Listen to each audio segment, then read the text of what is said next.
예, 한 주간 동안 평안하셨습니까? 예, 오늘도 이 거룩한 안식일에 또 주님의 귀한 말씀을 통해서 함께 은혜와 복을 누리시게 되기를 바랍니다. 예, 오늘 말씀은 열처녀의 비유를 다시 한번 좀 생각해 보려고 합니다. 자, 마태복음 25장 몇 절만 또 다시 읽어보겠습니다. 1절로 4절 먼저 읽어주십시오. 그때 천국은 마치 등을 들고 신랑을 맞으러 나간 열 처녀와 같다 하리니 그 중에 5은 미련하고 5은 슬기 있는지라. 미련한 자들은 등을 가지되 기름을 가지지 아니하고 슬기 있는 자들은 그릇에 기름을 담아 등과 함께 가져갔더니 그 다음에 10절요. 저희가 살아간 동안에 신랑이 오므로 예비하였던 자들은 함께 혼인잔치에 들어가고 문은 닫힌지라. 다 지난번에도 또 살펴보았기 때문에 우리 간단하게 보겠습니다. 자, 이 천국의 비유, 천국은 마치라고 비유를 시작하시면서 무엇으로 비유하셨습니까? 혼인잔치에 비유하고 있죠. 그리고 그 잔치를 기다리는 열처녀로 그렇게 비유하셨습니다. 자, 그런데 이 혼인잔치는 누구의 혼인을 위한 잔치일까요? 누구의 혼인입니까? 누구?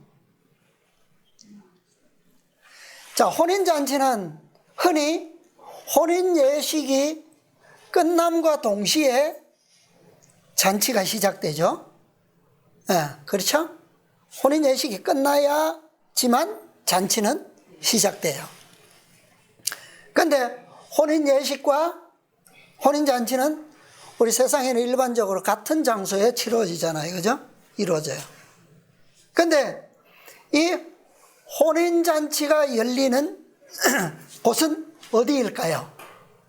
이 비유에 나오는 10절에 나온 신랑이 오므로 예비하였던 자들은 함께 혼인잔치에 들어갔다.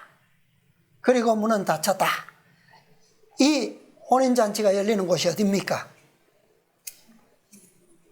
네?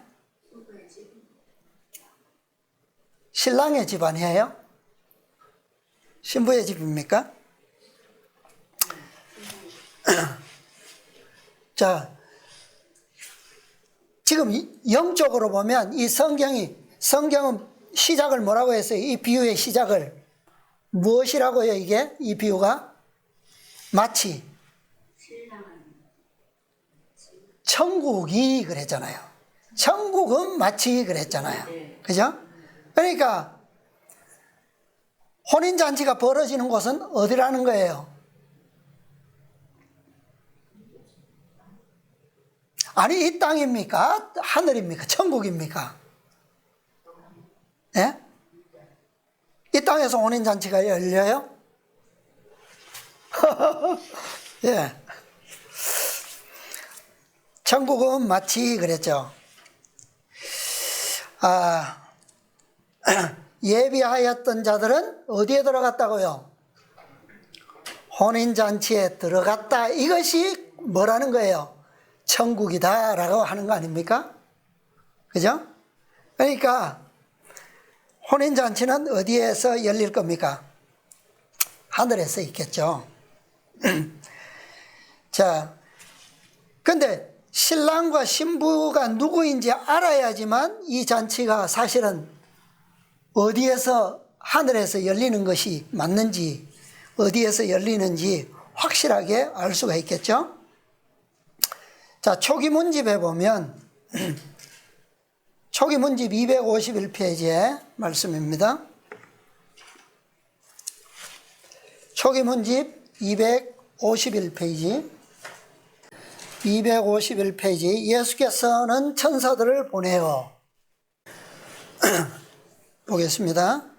예수께서는 천사들을 보내어 실망한 자들의 마음을 지성소로 향하게 하시고 그분이 그곳에 들어가 성소를 정결케 하는 일과 이스라엘을 위해 특별한 속죄를 하고 계심을 알도록 하셨다. 그분은 천사들에게 자기를 찾고 있는 자는 누구나 다 자기가 해야 할 일을 이해하게 될 것이라고 말씀하셨다. 나는 예수께서 지성소에 계시는 동안 새 예루살렘과 뭐 하신다고요? 결혼하실 것을 보았다. 그분은 지성소에서의 일을 마치면, 그러니까 지성소의 일을 마친다는 것은 무엇을 끝낸다는 거예요? 예루살렘과, 새 예루살렘과 결혼식을 마치신다는 얘기겠죠.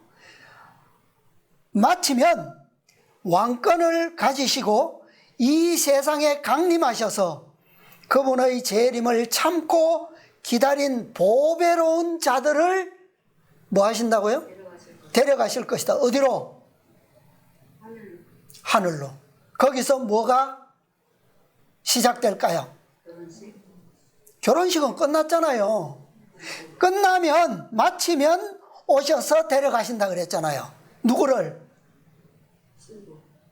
신부가 아니고 그분의 재림을 참고 기다린 보배로운 자들, 이들이 누굽니까? 오늘 25장 비유에 나오는 어떤 처녀들? 슬기로운 처녀들. 그래서 데려가셔서 마태복음 25장 10절에 무엇에 들어간다고요? 그들이 함께, 신랑과 함께 어디에? 어디에 들어간다고요? 잔치에 들어가. 혼인 잔치에 들어가고 그랬잖아요. 그죠? 예. 그러니까 이제 정확하죠. 예수님께서 지성소에서 무엇을 하신다고요? 새 예루살렘과 뭘 하신다고요? 결혼식. 결혼을 하시고 그 결혼식이 끝나면 왕권을 가지시고 이 땅에 오셔서 누구를 데리고 여기에 기다리고 있던 신랑의 무리들을 기다리고 있던 슬기로운 처녀들, 그들을 데리고 그들과 함께 어디로 가신다고요? 혼인잔치에 들어가시는데 그것이 바로 하늘로 데려가시는 것이다. 그 말이에요. 그러니까 지성소에서 만나실 신부가 곧 누구라는 거예요? 새 예루살렘 성. 새 예루살렘. 그래서 계시록 21장에서는 2절에 보면 요한이 또 내가 보매 거룩한 성 새 예루살렘이 하나님께로부터 하늘에서 내려오니 그 예비한 것이 무엇 같더라? 신부가 남편을 위하여 단장한 것 같더라. 이것은 언제 있게 될 일이에요? 언제? 이것은 천년 후에나 있게 될 일이에요. 그죠? 왜? 하나님께로부터 하늘에서 내려오니 그래서요. 그러니까 내려오는 거룩한 성, 그 성을 보니까 신부가 남편을 위해서 단장한 것 같더라. 그러니까 이 거룩한 새 예루살렘은 그리스도의 뭐라는 거예요? 신부라는 거죠. 신부. 그럼 어인화적 표현을 쓴 거예요. 어인화법을 쓴 거죠. 그죠?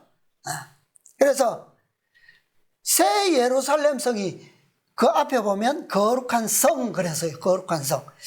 거룩한 성이다, 거룩하다라고 하는 표현 자체도 뭐예요? 이것도 어인법이에요. 어인법. 뭐 아무것도 없는, 생명이 없는 그런 건물에다가 거룩하다라고 하는 것은 좀, 그죠? 그렇죠? 하늘이 거룩한 것은 왜 거룩합니까? 하늘이 거룩한 것은 그곳에 누가 계시기 때문에, 거룩한 분 하나님이 계시기 때문에, 거룩한 존재들이 있기 때문에 그곳이 거룩하죠. 그것처럼 새 예루살렘 성이 거룩하다라고 하는 것은 왜 거룩한 거예요? 그곳에 존재하는 누군가가 뭐하다는 겁니까? 거룩하다는 거죠. 그죠? 창세기 1장에 보면 하나님께서 태초에 천지를 창조하셨잖아요. 그런데 특별히 천지를 창조하시고 에덴을 창설하셨어요. 따로. 그죠? 동쪽에다가 에덴을 창설하셨는데 그 에덴 자체만으로는 거룩하다고 표현하지를 않으셨어요. 그곳은 누가 살 곳입니까? 그 에덴은 누구를 위해서 지으셨어요? 아담을 위해서 지으시잖아요. 그죠? 아담을 위해서 지어진 공간이기 때문에 아담이 그분께 순종하는 한 그곳은 창조주이신 그분과 함께 아담과 함께 왜? 아담은 그분에게 뭐하기 때문에 순종하는 아들로서 창조되었기 때문에 그런 관계를 유지하는 한 그 공간이 뭐 할 수 있어요? 거룩할 수 있는 거예요. 에덴이. 그죠? 그것처럼 새 예루살렘도 그 주인이 거룩함으로써 그 성도 뭐 하다는 거예요? 거룩함을 받는 거예요. 네. 그죠? 자, 그래서 그 성을 지으신 분과 그 성의 주인이 다 거룩하기 때문에 계시록 21장 이전에는 거룩한 성 새 예루살렘이다. 그렇게 표현되어 있는 것입니다. 자, 그래서 그리스도께서 이 새 예루살렘과 결혼식을 어디에서 한다고요? 어디서? 하늘 지성소에서. 지성소에서 계시는 동안 결혼하신다고 그랬단 말이에요. 그러니까 이렇게 결혼하신다라고 하는 것은 거룩하게 재창조된 누군가와 결혼하신다는 말이죠. 그죠? 단순히 주인도 없는 그런 건물과만 예수님께서 결혼하신다? 말이 될까요? 그렇지 않잖아요. 그죠? 그건 의미가 없는 거예요. 그죠? 네, 의미가 없어요. 그렇다면 새 예루살렘이라고 불리는 신부, 분명히 이 계시록 21장에는 어린 양의 뭐라고 그랬어요? 신부를 어린 양의 아내다 그랬어요. 그러면 새 예루살렘이라고 불리는 이 어린 양의 아내, 그들은 누구인가? 그 성의 주인이 있을 거 아니에요. 그죠? 그 성의 주인. 자, 지성소에서 예수님께서 중보하시는 동안에 그분과 특별히 만나서 혼인하게 될 신부, 그들을 거룩한 성 새 예루살렘이다 라고 했는데 그 성의 주인이 누굽니까? 그러니까 지성소 안에서 만나게 될 백성, 그들이 누구예요? 그들이 14만 4천이네요. 그래서 그 만날 14만 4천인과 그들이 구성하고 있는 교회, 그 교회가 바로 뭐라는 거예요? 어린 양의 아내요, 거룩한 성 새 예루살렘 성이다 라고 하는 거예요. 네. 그 성과 예수님께서 뭐 하신다고요? 혼인하시겠다는 거예요. 그러니까 계시록에서는 새 예루살렘이라고 표현했지만 초기 문집에서는 그것을 뭐라고 했습니까? 교회라고 했어요. 교회. 네. 어린 양의 아내, 교회. 네. 그러니까 이 교회는 어떤 교회예요? 특별히 자, 교회는 언제부터 시작되었어요? 인류가 타락함으로부터 사실은 복음은 선포되었고 그 복음이 점점 확장되어서 큰 하나의 구성원을 무리를 이루게 됨에 따라서 교회라고 하는 이름이 지어졌어요. 그죠? 주어졌어요. 그래서 이게 구체화된 교회는 언제부터 시작되었냐면 출애굽 때 광야에서 세워진 교회가 사실은 이 모양을 갖춘 그런 교회의 시초입니다. 그런데 그때부터 교회의 시대가 계속 지금까지 되어 왔는데 그때는 광약교회라고 불렸죠. 광약교회, 그 다음에 또 더 나오면 어떤 교회가 있습니까? 이스라엘 교회, 유대 교회, 예수님 제자들의 시대는 또 초대교회, 또 그렇게 해서 7교회 시대가 있잖아요. 그죠? 근데 이 마지막 교회는 어떤 교회냐고요? 앞에 있었던 교회와 다른 점이 뭘까요? 차이점. 예수님께서는 분명히 지성소 안에서 만날 그 교회와 결혼을 하겠다. 혼인을 하시겠다는 거죠. 그러니까 그 지성소에 계시는 때는 언제부터입니까? 1844년부터죠. 그죠? 대속죄일 동안에 교회와 혼인을 하시겠다는 거예요. 그러면 이 교회와 그 이전의 교회들의 차이점이 뭐예요? 뭐가 다를까요? 14만 4천인들이 구성하고 있는 이 마지막 교회는 완전한 교회라는 거예요. 완전한 승리의 교회. 예수님께서 승리하신 것처럼 오늘 교과 마지막 부분에 나왔나요? 그 다음에 아침에 만나에서도 언급되었죠. 그죠? 이기는 자는 내가 이기고 내 보좌에 함께 앉은 것과 같이 하여 주리라. 이게 마지막 교회의 특징이에요. 특징. 그죠? 예수님께서 승리하신 것처럼 승리한 교회가 바로 지성소 교회라는 거죠. 이 교회와 뭐 하실 것이라는 겁니까? 혼인하시겠다는 거예요. 자, 초기문집 280페이지에 보겠습니다. 초기문집 280페이지. 모든 사람들의 운명이 생사간에 결정되었다. 어떻게 해요? 모든 사람의 운명이 뭐 되었다고요? 결정되었다. 살든지 죽든지 결정되었다. 예수께서 성소에서 봉사하고 계시는 동안 죽은 의인들과 살아있는 의인들에 대하여 심판이 행하여졌다.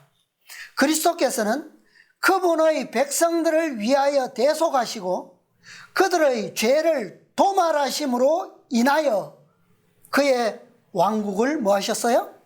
받으셨다.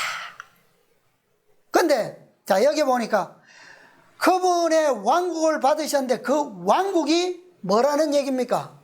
왕국이 뭐예요? 그 왕국이, 그러니까 그 왕국을 받으시는 일은 무엇을 통해서 결정되었다고요? 당신의 그분의 백성들을 위하여 대속하시고 그들의 죄를 뭐 하심으로? 어떻게 하심으로?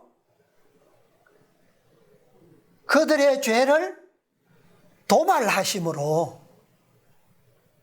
그러면 그들의 죄가 도말된 백성이 누구예요? 14만 4천인 지성소 교회예요. 그죠? 어떤 교회도, 그 이전의 교회도 성소 안에 계시는 동안에 죄를 도말받은 교회는 없어요. 그죠? 왕국을 받으셨다. 그리고 그 왕국에 살 거민들이 뭐 되었어요? 결정되었다. 어린 양의 혼인이 뭐 했다? 이루어졌다. 어디서? 지성소에서 도말됨으로. 그리하여 왕국과 온 하늘의 왕권이 누구와 누구에게? 예수님과 구원을 상속받은 자들에게 주어진 바 되었으며, 예수께서는 만왕의 왕이요 만주의 주로서 다스리시게 되었다. 자, 예수님의 왕국은 새 예루살렘을 의미하는 것이 아니에요. 그분께서 받으신 왕국은 하늘과 땅의 모든 권세예요. 하늘과 땅의 모든 권세. 그런데 그 다음에 그 왕국에 살 거민들이 최종적으로 결정되었다. 이것은 14만 4천인만을 의미하는 것이 아니에요. 모든 구원받은 성도들을 다 통틀어 일컫는 거예요.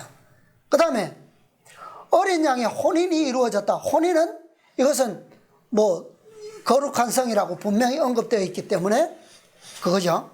그 다음에 왕국과 온 하늘의 왕권이 예수님과 구원을 상속받은 자들에게 주어졌다.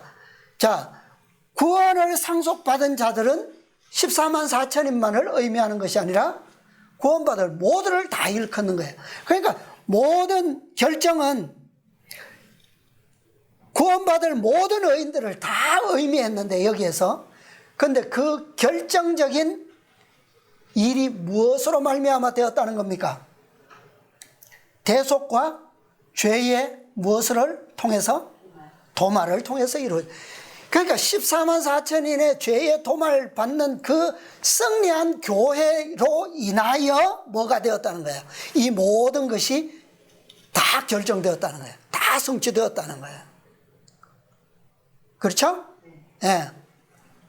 그래서 이제는 그들의 승리로 인하여 예수님의 모든 대속 구속의 경륜이 성취되었고, 만왕의 왕으로서의 권세, 그 다음에 만주의 주로서 다스릴 권세가 확정되었다. 그래서 이 놀라운 많은 사건들이 단 하나의 교회, 승리한 완전한 교회로 말미암아서 이 일이 이루어지게 되었다 이 말이에요. 그러면 이 교회가 어떤 교회라고요? 1844년부터 지성소의 중보를 통해서 승리한 14만 4천인들로 구성된 교회라고 하는 말이에요. 이들 외에는, 그죠? 승리한 교회의 구성원은 없어요. 물론 1844년 이후에도 어떤 구원의 무리가 있습니까? 어떤 의인들이 있어요? 허다한 무리들, 구원자들이 있어요. 그러나 그 허다한 의인들은, 무리들 의인들은 어떤 교회의 구성원은 아닙니까? 14만 4천인 승리한 교회의 구성원은 아니다 이 말이에요. 네. 이것이 바로, 이 사건이 바로 다니엘서 8장 14절에 기록된 성소가 뭐하게 함을 입는다는 거예요. 정결하게 함을 입는다는 사건입니다. 그래서 지상의 교회가 정결케 됨으로 승리한 교회가 될 때에 모든 경륜이 성취되는 거예요. 예.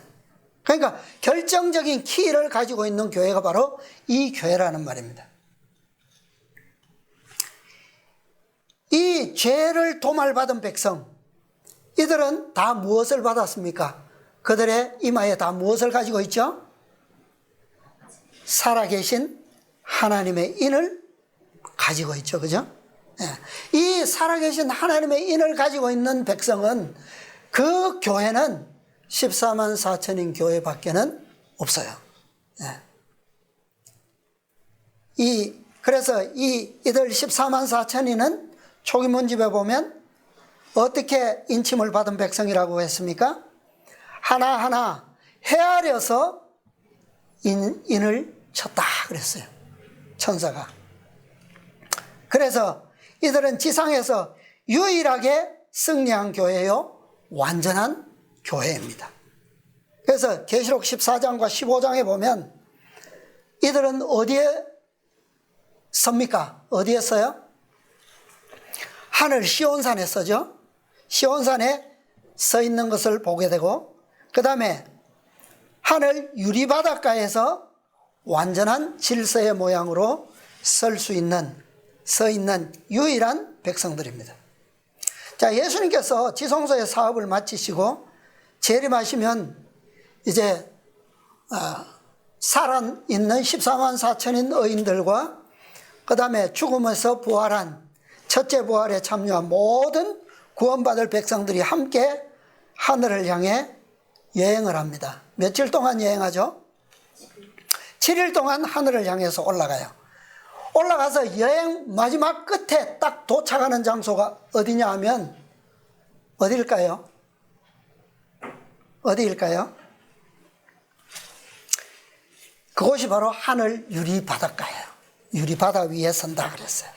교회정은 1권 60페이지에 보면 이곳 유리바다 위에 7일 동안 여행한 끝에 이 바다 위에 도착하는데, 이 유리바다 위에 14만 4천 명이 정방형으로 서 있었다. 와이프인이 계시로 본 거예요. 자, 정방형이라고 하는 게 어떤 모양입니까? 사방으로, 사방 네모, 그죠? 가로와 세로가 정확히 똑같은, 사변의 길이가 똑같은 모양을 정사면체라 그러죠. 정방형으로, 네 방향으로 정확하게 서 있었다. 누가요? 14만 4천 명이. 근데 여기에 분명히 14만 4천인이라고 하지 않고 14만 4천 명이 그랬어요. 명이 정방형으로 서 있었다. 이건 뭘 의미하는 겁니까? 이 14만 4천인이라고 하는 숫자가 완전한 숫자라, 실수라는 거예요. 여기에 한 명이라도 더하거나 빠지면 정방형으로 설 수가 없어요. 그래서 이 수는 상징수가 될 수가 없다. 자, 그 다음에 교회정은 1권 146페이지에 보면 똑같은 1정은 146페이지. 여기에 보면 나는 하늘에 있는 질서, 곧 완전한 질서를 보았다. 완전한 질서. 이 완전한 질서가 어떤 것이냐? 그곳에서 완전한 음악을 들을 때 도취되어 버렸다. 이상에서 깨어난 후 이곳에서 듣는 지상의 노래는 매우 거칠고 화음이 되지 않았다. 나는 한 무리의 천사들이 각각 금 거문고를 들고 정방형으로 서 있는 것을 보았다. 자, 이게 어떤 질서라고요? 네모 반듯한 정방형으로 천사들이 서서 거문고를 들고 뭘 했다는 거예요? 완전한 질서의 모양으로 서서 음악을 했는데, 그곳의 음악은 어떤 음악이었다? 완전한 음악이었다. 이걸 얘기하는 거예요. 그러면 14만 4천 명이 똑같이 천사의 무리가 했던 것처럼 유리바다 위에 서서 어떻게 서서요? 하늘의 질서, 정방향으로 서서 금고문고를 들고 어떤 노래를 부른다고요? 어린 양의 노래와 모세의 새 노래를 부른다 그랬죠? 이 새 노래. 이 노래가 어떤 음악이라는 겁니까? 완전한 음악이라는 거예요. 그러니까 이 음악은 누구도 배울 수 없는 노래다. 예. 14만 4천인 외에는 누구도 배울 수 없는 노래다. 그런데 14만 4천인은 왜 어떻게 이게 가능한가? 그들은 어떤 교회이기 때문에, 완전한 교회이기 때문에, 완전히 승리한 교회이기 때문에, 예수님처럼 승리한 교회이기 때문에 그게 가능하다는 거예요. 다음 말씀 보면요. 초기문집 17페이지. 초기문집 17페이지. 이 문단 시작이 아니고 중간에 있어서 제가 보겠습니다. 그때 우리는 정방형으로 된 하나의 큰 성을 보았는데 그것은 12기초석으로 되어 있고 12문이 있었다. 각 면에 3개의 문이 있었고 문마다 한 명의 천사가 서 있었다. 자, 이 큰 성이 어느 성입니까? 어느 성일까요? 하늘에 성이 여러 성이 있어요? 하늘에 있는 큰 성 어떤 성입니까? 새 예루살렘이죠. 그죠?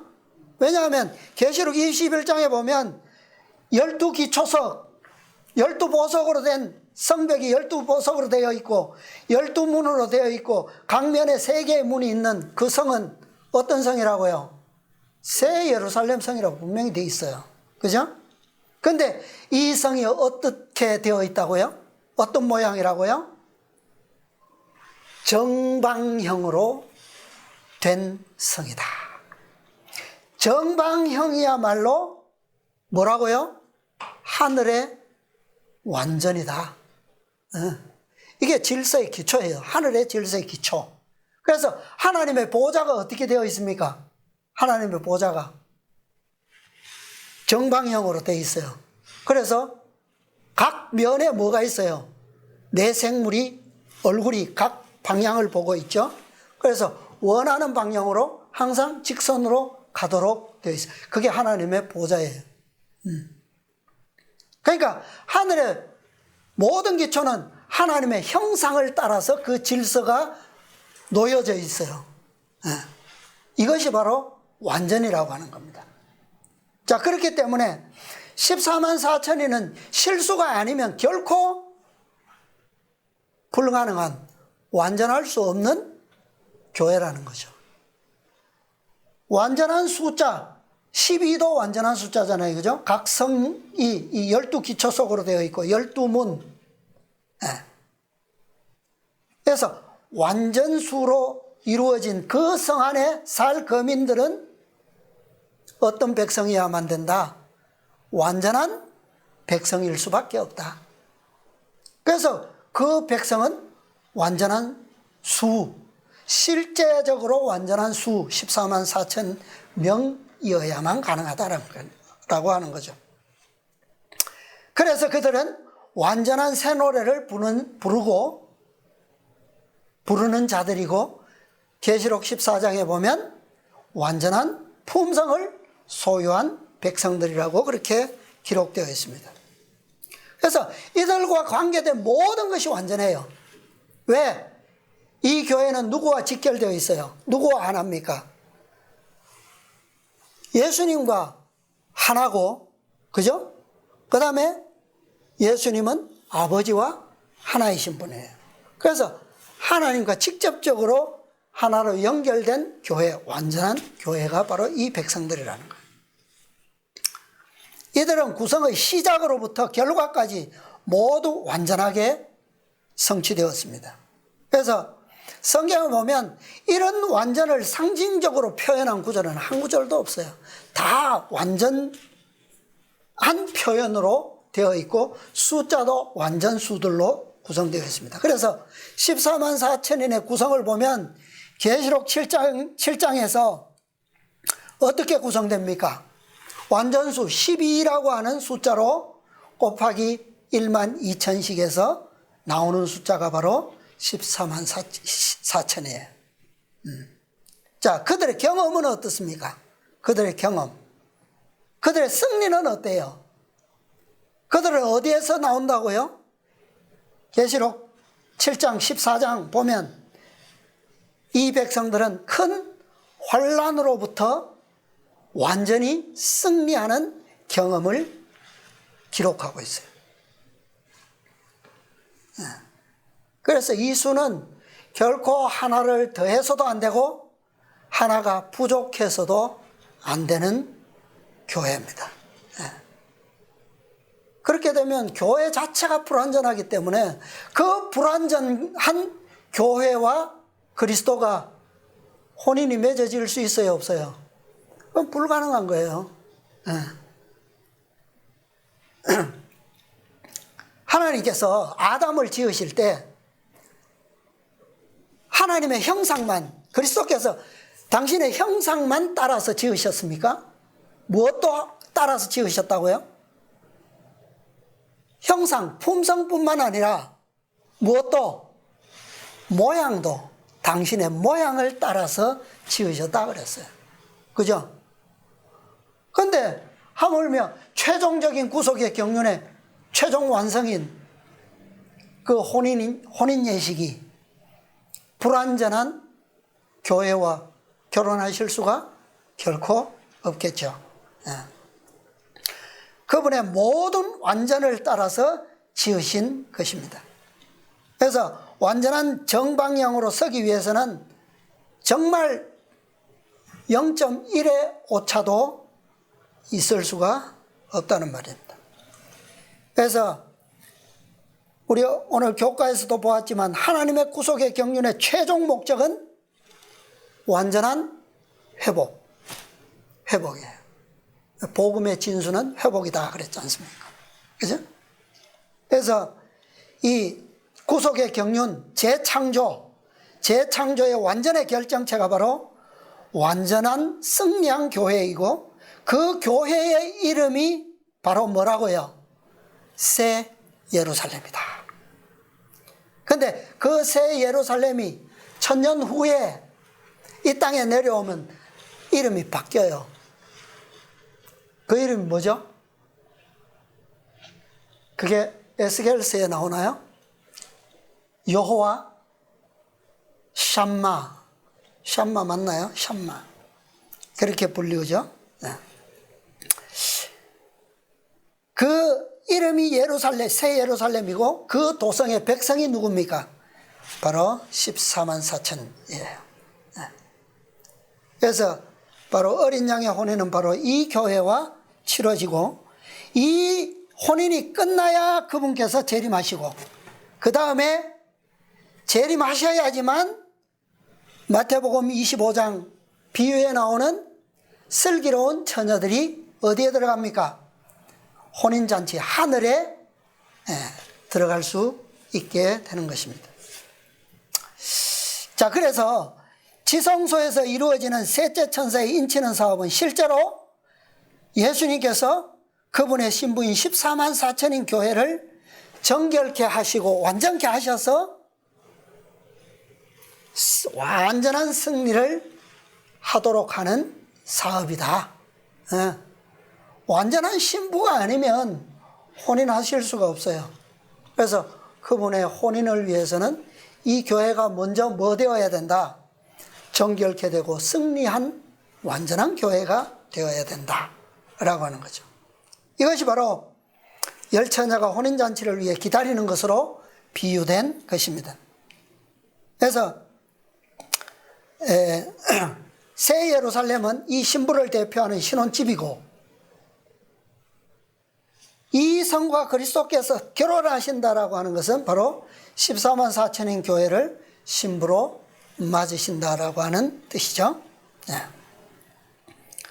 자, 이것이 세상에 이 아담에게 하와를 주시고 그 자손들에게 오늘날까지 결혼 제도를 주신 목적이에요. 최종 목적이에요. 그러니까 이 혼인이 완전한 혼인이 이루어짐으로 말미암아 더 이상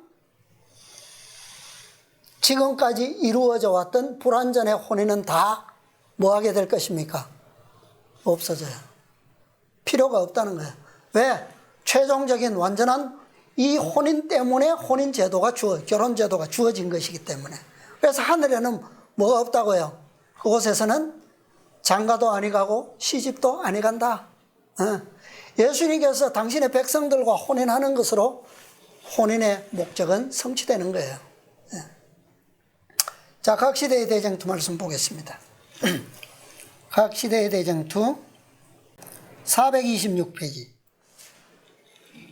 다니엘서 8장 14절에 기록된 바와 같이 그리스도께서 우리의 대제사장으로서 성소를 정결케 하기 위하여 지성소에 들어가시는 것과 다니엘서 7장 13절에 모요사된 대로 인자 같은 이가 옛적부터 항상 계신 분 앞에 나아가시는 것과 말라기가 예언한 것처럼 주님께서 호련히 그 전에 임하시는 것 등의 세 가지는 모두 같은 사건을 묘사하고 있다. 이 세 가지의 사건은 결국 뭐라는 겁니까? 1844년 10월 22일에 그리스도께서 어디에 들어가신다고요? 지성소에 들어가셔서 마지막 교회를 위해서, 백성들을 위해서 중보하시고 죄를 도말하시는 그 사업을 의미하는 거죠. 그런데 이 세 가지가 아니고 그 뒤에 보면 또 하나가 나오죠. 그것은 또한 그리스도께서 마태복음 25장의 10처녀에 비유해서 직접 말씀하신 바와 같이 신랑이 어디에요? 혼인잔치에 들어가는 것과 같은 사건이다. 사실은 혼인잔치에 들어가는 것이 아니라 어디에 들어간다고 해야 맞습니까? 결혼을 위해서 들어가시는 것과 같은 사건이다. 이렇게 해야 맞겠죠? 그래서 이것은 다 같은 장소, 같은 시간에 성취되는 사건이죠. 1844년부터 하늘 지성소에서 이루어지는 사건입니다. 자, 그 다음에 비유에 의하면 신랑이 올 때에 예비하였던 자들은 함께 혼인잔치에 들어갔다. 여기에서 신랑이 오는 것은 잔치보다 먼저 있는 일임을 알려준다. 그리고 혼인은 그리스도께서 당신의 나라를 받으시는 것을 의미한다. 자, 이것은 어디에서 이루어진다고요? 혼인잔치에 들어가기에 앞서서 혼인이 이루어지는 장소가 어디라고요? 지성소에서, 그죠? 하나님의 보좌 앞 지성소에서. 거룩한 성, 곧 그 나라의 수도요 대표인 새 예루살렘은 신부 곧 어린 양의 아내라고 불리워진다. 천사는 요한에게 이리 오라, 내가 신부 곧 어린 양의 아내를 보이리라고 말하였다.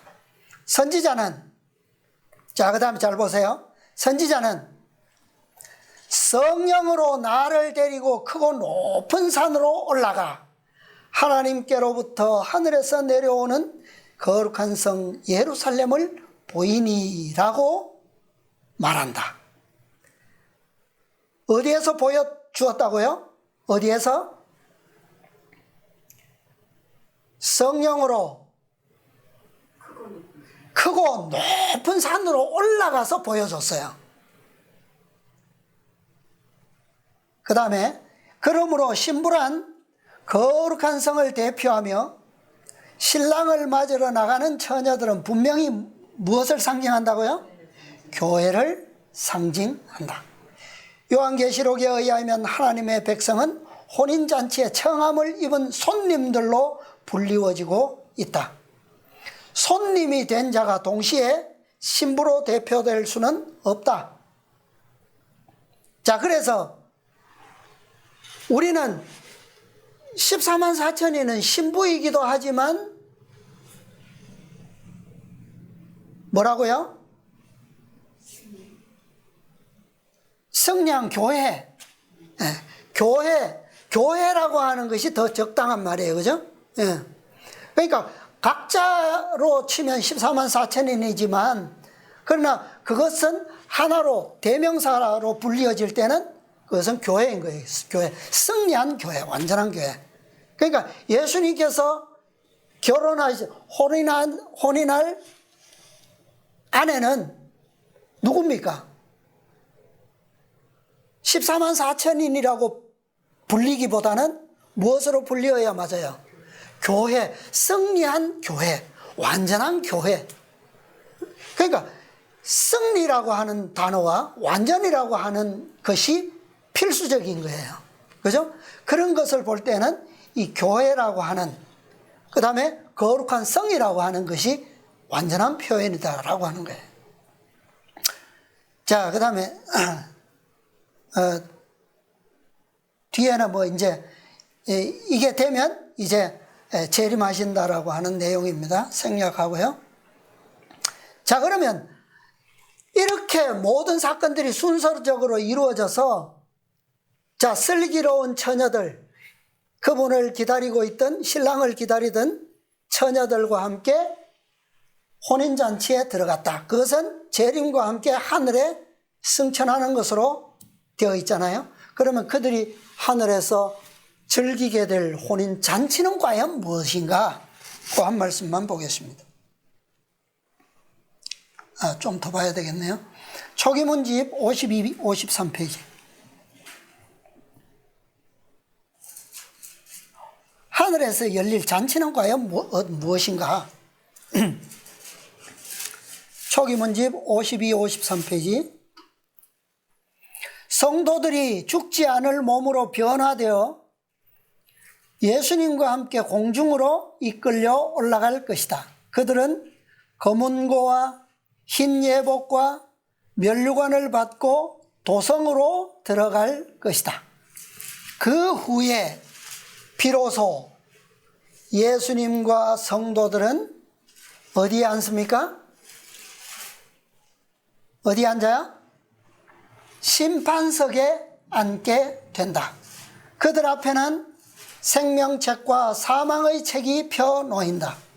생명책에는 성도들의 선한 행실들이 기록되어 있고 사망의 책에는 악한 자들의 나쁜 행실들이 적혀 있다. 이 책들은 율법적인 성경과 대조되며 이 책들에 의하여 사람들이 심판을 받는다. 성도들은 예수님과 같이 악인들에게 심판을 내린다. 보라 하고 천사가 말했다. 성도들이 예수님과 함께 심판의 자리에 앉아서 악인들에게 심판을 집행하게 될 때 마땅히 받아야 할 형벌을 그들의 행위에 따라 결정하고 그것들을 그들의 이름 위에 이름 곁에 나란히 써 놓는다. 내가 본 계시는 거룩한 도성이 이 땅에 내려오기 전에 그 도성에서 얼마 동안요? 1000년 동안 성도들이 예수님과 함께 할 일이었다. 이게 뭐라는 거예요? 1000년 동안 그분과 함께 왕노릇하는 일, 이것이 바로 뭐 하는 행위라고요? 무엇을 즐기는 거라고요? 신랑과 함께 보좌에 앉아서 혼인 잔치를 즐기는 거다라는 말입니다. 이게 혼인 잔치예요. 1000년 동안. 이게 생각해 보세요. 이것이 혼인 예식에 어울리는 잔치가 아니겠어요? 그죠? 왜? 예수님께서 혼인하신 어린 양의 아내는 누구였기 때문에 그분의 왕국에 뭐였다고요? 수도, 거룩한 성. 그죠? 그 성에 들어가서 심판석에 앉았기 때문에 이 시기에 어울리는 잔치는 심판이 어울리는 잔치 아니에요. 그죠? 완전한 교회, 완전한 백성, 이들의 탄생이 없이는 완전한 심판을 할 수가 있습니까? 없습니까? 없어요. 네. 완전한 교회의 혼인식이라면 혼인잔치 또한 완전한 심판이 될 것이라는 겁니다. 자, 어떻게 우리는 그러면 슬기로운 처녀로서 이러한 결과를 기대할 수 있을까? 자, 요것만 좀 보고 마치겠습니다. 어떻게 하면 이 거룩한 성에 예루살렘의 안주인이 될 수 있는가? 계시록 아까 우리 내용 중에서 보았는데 계시록 21장 9절 10절 보면 10절만 보겠습니다. 오라 내가 신부 곧 어린 양의 아내를 내게 보이리라 하고 10절 성령으로 나를 데리고 어디로요? 크고 높은 산으로 올라가. 누구를 보여줬습니까? 무엇을 보여줬어요? 거룩한 성 예루살렘을 보이니 그랬어요. 자, 신부는 새 예루살렘인데 잔치가 열리는 신부의 집은 하나님이 계시는 하늘에 있었어요. 그죠? 근데 잔치가 끝나고 새 예루살렘 신부가 신랑 예수님과 함께 새롭게 창조된 이 땅으로 뭐 하는 장면입니까, 지금? 신혼집 전체를 이 땅으로 이사하는 장면이에요, 이게. 그죠? 이사하는 장면이에요. 근데 이 신부를 보여주는데 어디에서 보여줬다고요? 크고 높은 산으로 올라갔다. 보여줬다. 누구로 그렇게 했다고요? 성령으로 나를 데리고 크고 높은 산으로 올라갔다. 그러니까 우리가 신부를 보기 위해서는 성령을 통해서 크고 높은 산으로 올라가지 않으면 볼 수가 없어요. 볼 수가. 이게 계시지만 실제적으로도 이게 이렇게 되어야 된다는 거예요. 그죠? 영적으로 크고 높은 산으로 우리가 올라가야 되는데 그 올라가는 것은 누구로 통해서만 올라갈 수 있다? 성령으로 말미암아서만 그게 가능하다는 거예요. 자, 한 말씀만 읽어볼게요. 초기문집 231페이지입니다. 초기문집 231페이지. 사람들이 다니엘서를 잘 이해한다면 요한의 계시들을 더욱 잘 이해할 수 있을 것이다. 자, 우리가 다니엘서를 이해하려면 누구의 도움이 필요합니까? 누구의 도움이 필요해요? 성령의 도움이 필요하죠. 그죠? 다니엘서를 잘 이해한다면 무엇도 더욱 잘 이해할 수 있을 거라고요? 요한의 계시들도 잘 이해할 수 있을 것이다. 그러나 적절한 때에 이 이해하는 것은 아무 때나 되는 것이 아니라 성령에 의해서도 어떤 때예요? 적절한 때에 하나님께서 그의 택하신 종의 마음을 감동시키사 무엇으로? 성령의 능력으로 무엇을?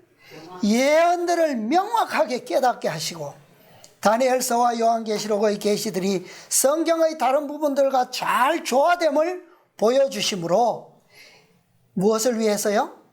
인자의 오심을 위하여 준비할 수 있도록 사람들의 마음을 거룩하고 두려운 말씀의 경고에 유의하도록 하셨다. 이 일이 누구를 통해서 가능하다고요? 성령을 통해서 가능하다는 거예요. 성령을 통해서. 성령을 통해서 무엇을 이해함으로? 성경의 예언과 계시들을 잘 이해함으로. 그것은 우리가 성령으로 말미암아 어디에 올라가야 된다는 겁니까? 크고 높은 산의 표준에, 최고의 표준에까지 올라가야 된다는 거예요. 진리의 명확한 이해가 없으면 이건 불가능하다는 거예요. 예. 우리는 성령을 통해서 크고 높은 산으로 올라가야 됩니다. 그분이 없이는 높은 표준에 올라갈 수가 없어요. 그죠? 그곳에 누가 계시는데요? 사다리 맨 꼭대기에 누가 계셔요? 그리스도께서 계셔요.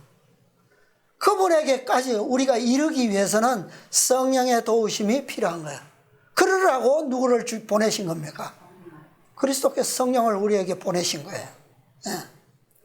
자, 이 성령은 스가랴서 3장에 보면 주 앞에 모셔선 두 감람나무로 또 감람나무로부터 흘려내는 그 기름으로 표상되어 있어요. 그죠?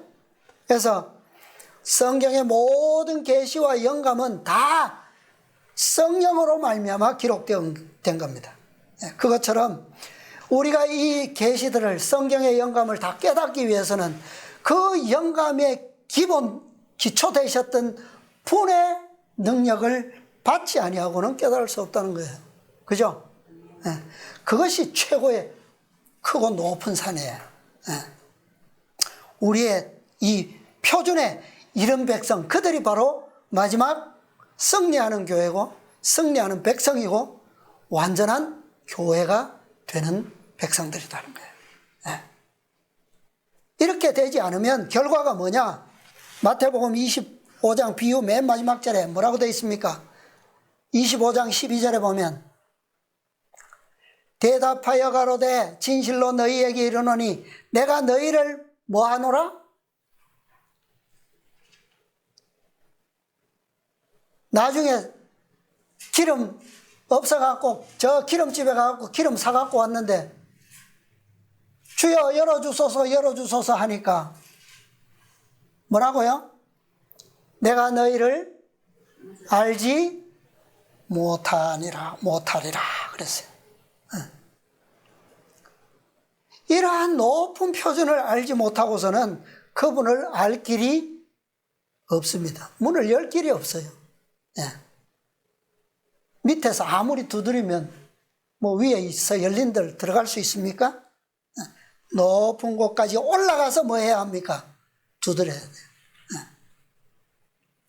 그런 자들은 두드릴 필요 없이 올라가면 꼭대기에 뭐요? 이미 열린 문이 다 돼 있습니다. 그렇죠? 자, 계시록 21장에도 마찬가지로 21장 17절에 보면 이 거룩한 도성에는 어떤 자가 들어오지 못한다고요?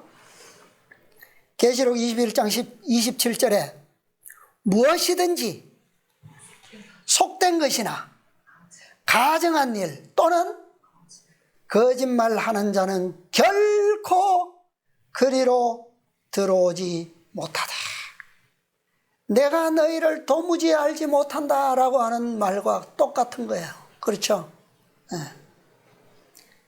예루살렘의 그 큰 성에 들어갈 자들은 크고 높은 산에 올라가는 자들이에요. 성령의 능력을 통하여 그리스도의 믿음으로 올라가는 자들입니다. 우리 모두 함께 이 믿음, 이 승리한 교회의 백성들로서 주님과 함께 혼인잔치에서 영원한 천년 동안 즐기는 그런 축복의 백성들이 다 되시기를 바라면서 오늘 말씀을 마치겠습니다.